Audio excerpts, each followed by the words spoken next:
வணக்கம். சுக்ரா சிற்பக்கலை கூடத்திலிருந்து இப்போ நம்ம பார்க்க போகிற சிற்பம் ராதாகிருஷ்ணன் சிற்பம். இந்த சிற்பத்தின் சிறப்புகளை பார்ப்போம் வாங்க. இந்த சிற்பத்துடைய உயரம் எவ்வளவுன்னு பார்த்தீங்கன்னா 3.25 அடி உயரம் கொண்ட சிற்பம். இந்த சிற்பத்துடைய அகலம் எவ்வளவுன்னு பார்த்தீங்கன்னா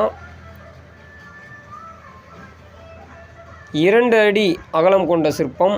மிகவும் நுணுக்கமான வேலைப்பாடுகள் கொண்ட சிற்பம்.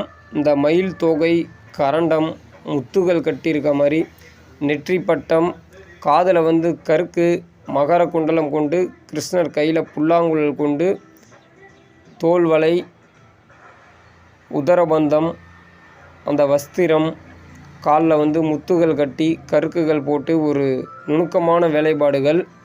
இப்போ ராதையில் பார்த்திங்கன்னா கொண்டை வைத்து முடி, பூரிமம் கொண்டு வடபள்ளி தென்பள்ளி, அந்த தொய்யகம் கொண்டு காதில் கருக்குகள் கட்டி, கண்டிகை, முத்துமாலை, இது பார்த்திங்கன்னா பத்மம் போட்டு, வஸ்திரம், அந்த இடைக்கட்டு, கருக்குகள் போட்டு ஒரு கையில் மலர் வைத்திருக்கிற மாதிரி, இன்னொரு கையை தொங்க விட்டுருக்க மாதிரி வஸ்திரங்கள் கொண்டு காலில் முத்துகள் கட்டி கருக்கு போட்டு கீழே பீடத்துலேயும் முத்து கட்டி ஒரு மிகவும் நுணுக்கமான வேலைப்பாடுகள் கொண்ட சிற்பம். இந்த சிற்பம் ஒரு அழகிய சிற்பம்.